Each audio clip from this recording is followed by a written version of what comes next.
Of all the podcasts on the internet, this is one of them. Ladies and gentlemen, welcome to episode 0 of Iron on Wrestling. I am your host, Gregory Iron. And this podcast today is essentially a test podcast to get some audio out there and make sure that when the full podcasts begin to drop starting every Wednesday, September 25th, that you can download these podcasts wherever you like to download podcasts. So this is the trial run to make sure everything's good to go, and I guess to give you a little bit of info on what you can expect from the podcast. First and foremost, as I stated, I'm Gregory Iron. A little bit about me: I am the only professional wrestler with cerebral palsy. It is a neurological disability that I was born with. It affects the right side of my body, and it's most noticeable in my right hand, fingers, and wrist. I've been wrestling for 13 years now, which is crazy because in theory I shouldn't have lasted a day in training. I started July 9th, 2006, and not only did I get into wrestling with this disability, but I'm undersized. I'm not your stereotypical pro wrestler. When you think of pro wrestler, you probably think at least over 6 foot tall, 200 and some pounds. I am 5'4". I'm 150 pounds. Logic tells you that I should not make it as a pro wrestler, and yet here I sit on this microphone right now proclaiming that I've been doing this for almost a decade and a half. It's wild. My whole adult life, 18 to now 32, going on 33. It's been a wild ride, and I've worked with some of the premier wrestlers in the industry. I'm talking about your Tommaso Ciampas, your Dudley Boys, Rhino, Ricky Shane Page, who is a premier deathmatch wrestler. Shouldn't be pigeonholed as that, but he can go with some of the best in the world. Johnny Gargano. I've also worked with Colt Cabana. My story came to prominence after a public endorsement by CM Punk back in the summer of Punk 2011. And I've sat down and shot the shit on podcasts with none other than Stone Cold Steve Austin. And I guess that's a good segue to bring up why this podcast is even happening.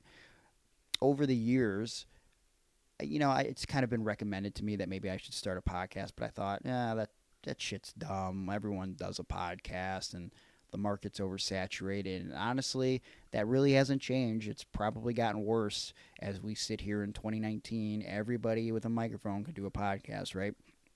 But initially, before I wanted to become a pro wrestler, when I didn't think that was possible, my love and my passion for pro wrestling was so strong that I actually was planning on, and I did for a second, go to college to major in communications. So I wanted to be a broadcaster.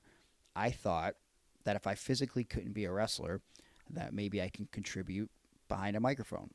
My goal was to be the next Jim Ross or Jerry Lawler or Gordon Soley or Michael Cole or Gorilla Monsoon or Jesse Ventura or whoever you're drawn to as a pro wrestling commentator.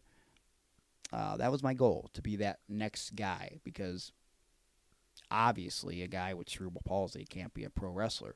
So I took a semester of communications at a community college, and that it just wasn't my thing. I'm not crazy about the idea that I need a piece of paper to tell me that I'm good at something. And I do think that, for me, mathematics was not my strong point. And the fact that I had to take a bunch of mathematics in college in an effort to get those credits and then use those credits to prove that I could be a broadcaster was kind of frustrating to me. So I don't know. There's a lot more involved, but basically I did a semester of college, and once I got the idea that maybe I could be a pro wrestler, and I started going to indie shows, and I really started to get it into my heart and my mind that I at least wanted to give this a shot so I didn't live in regret, I did that one semester of college and I got out. And here we are, 13 years later, and I'm still pro wrestling. And it's been a hard, long journey, but I never forgot about that mindset, those roots, that initial feeling of doing something behind a microphone. And again, it's oversaturated. I haven't really wanted to do anything. That was until about almost a year and a half ago, I did the Steve Austin show with Stone Cold Steve Austin at his house in LA. And it was very scary and intimidating knowing that I was going to sit with and converse with arguably the greatest professional wrestler of all time. Like, what if I sit down with this guy and he thinks I'm a jackass? Hey, kid, you're a jackass. He could say that to my face. That could be easily a thing that could occur. What are me and Stone Cold Steve Austin going to have in common besides wrestling? This guy hunts and he drinks beer, and I play video games and I'm straight edge. Yeah, I'm just worried that there's not going to be this chemistry. Sometimes you go into a situation, like, yeah, I don't know if I'm going to get along with this person. I want to, but I'm not sure. And I remember pulling up to his house, and he's outside of his gate, and he's wearing mismatched camo and New Balance shoes and sunglasses. And as soon as I saw that, I just started giggling inside of my Uber, and I thought to myself, this guy's just a dude. And I walked up to him, and I shook his hand. Hi, I'm Gregory Iron. And he says, I'm Steve, nice to meet you. And we sat down in his house, and first thing he said to me was, I've been watching a lot of work, kid, and you got a hell of a body. You're in good shape. And in my head, I'm snickering, because Stone Cold Steve Austin just told me that I am in great shape. And it makes no sense, because if you would have told 14-year-old Greg that Steve Austin would be saying something like that to him in Steve Austin's own house one day, you would blow his fucking mind. Yeah, that was the start of 5 or 6 hours with Steve Austin that day. We did one episode of the podcast. And Steve says to me, what are you doing for the rest of the day? You want to record another episode? Just talk about our favorite matches, our favorite tag teams? What do you think? And what am I to say? Fuck you, Stone Cold Steve Austin, and walk out of his house? Like, come on, of course I want to record another episode of the podcast. So we recorded another episode of the podcast. Now, it's important to point out, when I was getting ready to be a broadcast journalist, I guess, to be a professional wrestling commentator, I didn't realize as a kid that these commentators, these announcers, have notes in front of them. I thought you just have to memorize these wrestling facts.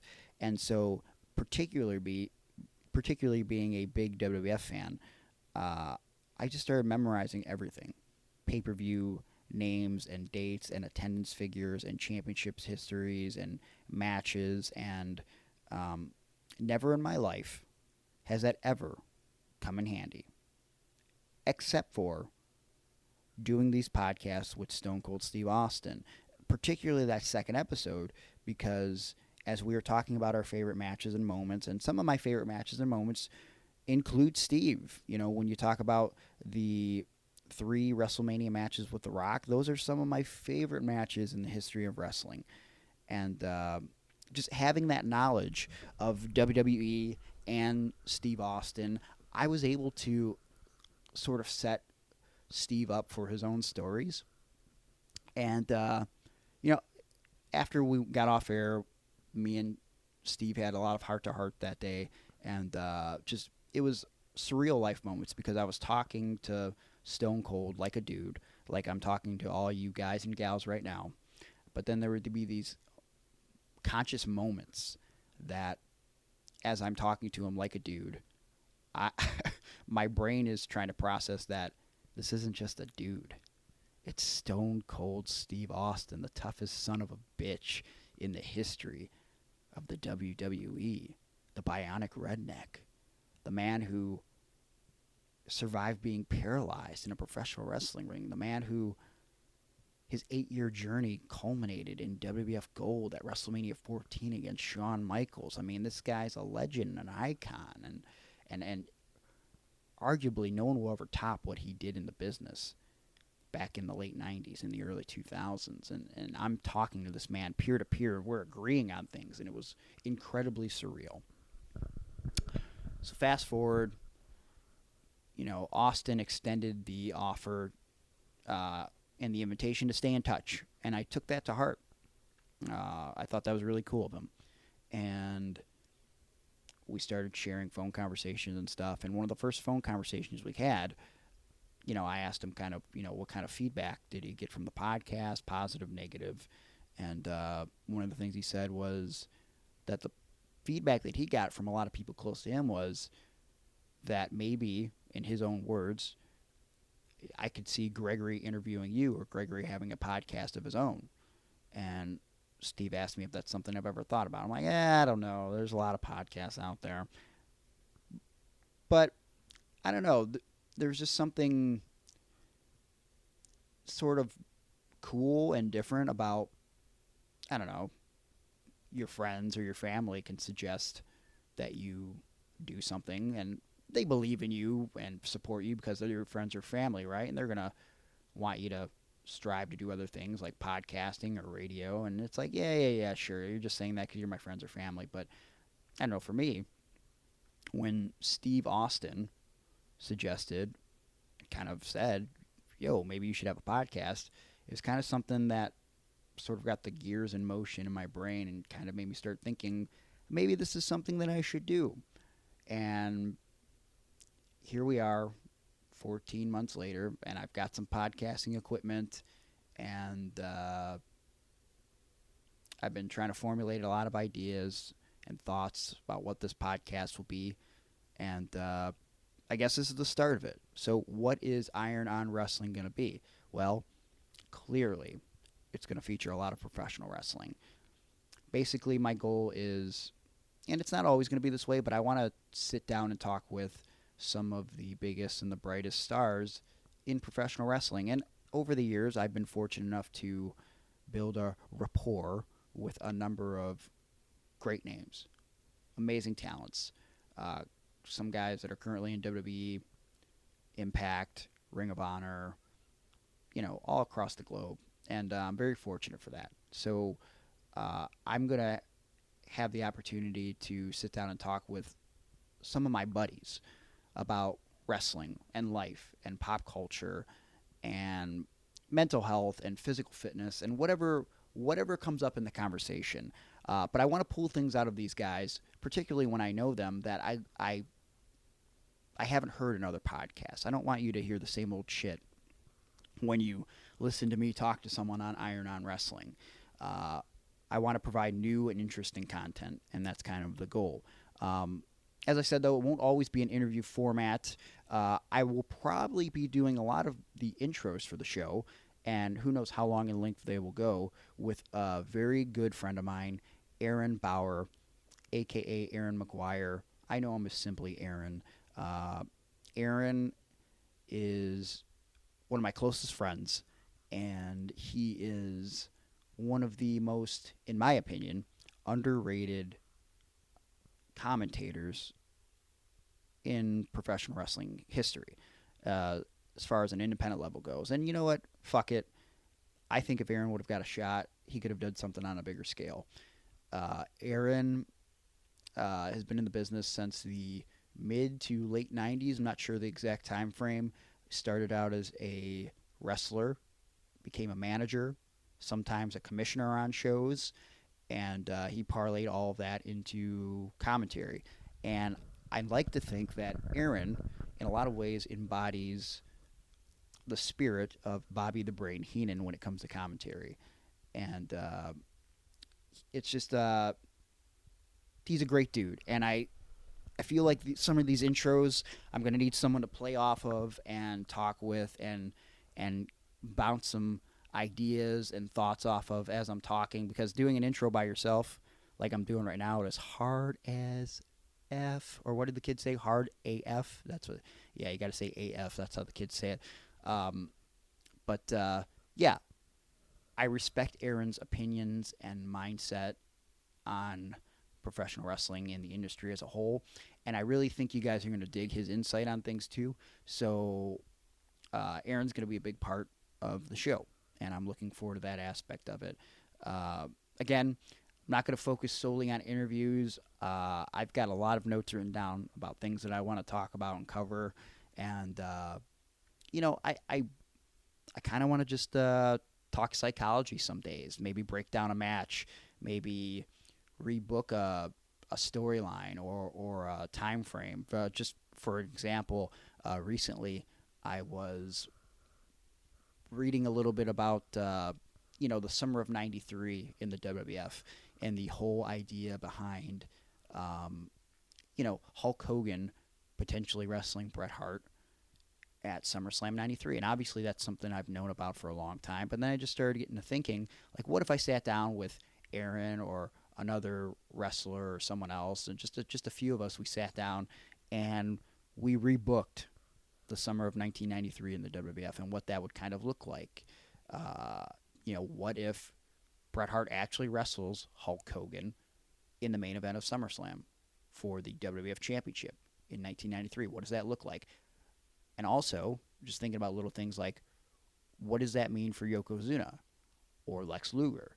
Does Lex Luger still get off that helicopter in July of 1993 in red, white, and blue and body slam Yokozuna? And then where does that put him in terms of a collision course with either Bret Hart or perhaps the tried and true red, white, and blue, red and yellow Hulk Hogan? Is there a conflict between Luger and Hogan? I don't know. It's just something I was thinking about. Like, maybe we could rebook a whole time frame of wrestling and, just sit down and talk about hot topic issues, current product. I don't mind talking about a little bit. I mean, we've got a big feud coming up between NXT and AEW every Wednesday. I think that's going to be interesting. I want to talk about old angles and stories, and particularly bad angles and stories. I've talked about it on Kicking Ass with Andy and Jesse, Andy Williams and Pepper Parks. For those who may not know, Pepper Parks, one of the coolest independent wrestlers I know on the circuit, and Andy Williams, who's also been delving into independent wrestling, but is also one of the performers in the band Every Time I Die. They have a great podcast that you should definitely check out. But I've talked with them about a match that I love because it's so bad that it's good. Big Al versus Tank Abbott from Super Brawl 2000. It is a dog shit. If you've never seen this match, I encourage you to go watch it. That's something that I want to talk about in depth. I want to find fucking Big Al, okay? Like, I want to know his backstory. Seriously, I want to describe him for you, but you've got to see Big Al to believe him. So, yeah, I don't know. I'm going to bounce all over the place as far as what we're going to talk about on this podcast. If I start watching a show that I like, maybe me and Aaron will talk about it a little bit before we delve into a wrestling subject. I don't know, a book, a comic. I don't know. I like to read. Who doesn't like to read, right? We're going to talk about a bunch of stuff on Iron On Wrestling. We're going to cover the hard-hitting subjects. That just sounds like a good soundbite to say. I don't know. But, yeah, who will be the first guest? It's a good question. To some of you that follow me on social media, it might be quite obvious. To others, maybe not so much. We actually, for a long time, really didn't talk about our friendship or our relationship. But over the past few years, through social media, it's been pretty clear that we are best of friends, in a lot of ways brothers. The first guest for Iron On Wrestling on September 25th will be, drumroll, Johnny Gargano. Johnny is one of the individuals that helped train me. And when I say that, in a lot of ways, obviously Johnny was far more advanced than I was, but he was about a year younger, and he was in no position to be training people. So while he gave me a lot of tips and skills that really helped me along the way, uh, a lot of the times me and Johnny were just kind of training each other. Uh, Sometimes all the other kids in training in Cleveland, Ohio at Cleveland All Pro Wrestling's training academy just wouldn't show up. And some days it would just be me and Johnny. And we would just try out moves and talk about storytelling aspects and psychology. And we grew up in the similar neighborhood in Cleveland. And so all those things, plus our love of toys and Ninja Turtles and Power Rangers, really brought us together. And we just became closer than a lot of brothers. So when I was talking about launching this podcast, Johnny was one of the first people that came to mind that I wanted to have on this show and just kind of cover some things that I know he hasn't talked about. And we are going to do 2 weeks with Johnny Wrestling. The first week, we're basically going to cover the early years of his independent wrestling career. And when I talk early years, I'm talking childhood. Johnny started wrestling when he was 8 years old. And we're going to kind of go from there. We're going to bounce around on that first episode. You'll hear Candice LeRae in the background cooking and baking, and a lot of banter between me and Johnny. Johnny making fun of me and vice versa. It's probably more Johnny making fun of me, though. That's just the relationship we have. And then week 2, we will be talking about our favorite Shawn Michaels and Triple H moments, and we will segue that into Johnny's relationship with Hunter and Shawn, because once he was just a fan, and now Gargano has managed to earn the respect and admiration of D-Generation X, which I know for Johnny is very surreal, and I think for a lot of guys that grew up watching him, that would be incredibly surreal, because Shawn and Hunter are regarded as 2 of the all-time greats. So what's it like to go from being fan to friend of 2 of the best in the industry? We're going to talk about that in week 2 with Johnny Gargano. And then there's going to be a buttload of surprises and guests on the podcast coming up after that. Buttload. What a word. What a phrase. Buttload. Are you ready for the buttload of entertainment that Iron On Wrestling is going to provide you? I don't know if you are. Maybe. But maybe not. So, I don't know. I'm going to stop rambling now. I think I covered everything. Like I said, September 25th, the first official episode will drop. If you have any questions, comments, suggestions for the podcast, I encourage you to throw them my way. You can follow Iron On Wrestling on all of the most important social media places. Facebook.com, you can like the Iron On Wrestling page. Twitter, you can find us at Iron On Wrestling, and the same thing with Instagram at Iron On Wrestling. Please subscribe to the show wherever podcasts are downloadable. I don't know where this podcast is sitting right now. Wherever you're listening to it, I encourage you to subscribe so the second that these episodes drop, you can download them, you can listen to them, tell your friends all about it, tell them that Gregory Iron has a podcast, and that it might be good. Don't overhype it, because I don't want them to think like it's going to be really, really good. But just tell them, like, hey, it might be something. So, yeah. Hey, thanks for checking this out. And I really value your time, and I hope that with this podcast, I can provide something that is valuable to you. Maybe you'll learn something.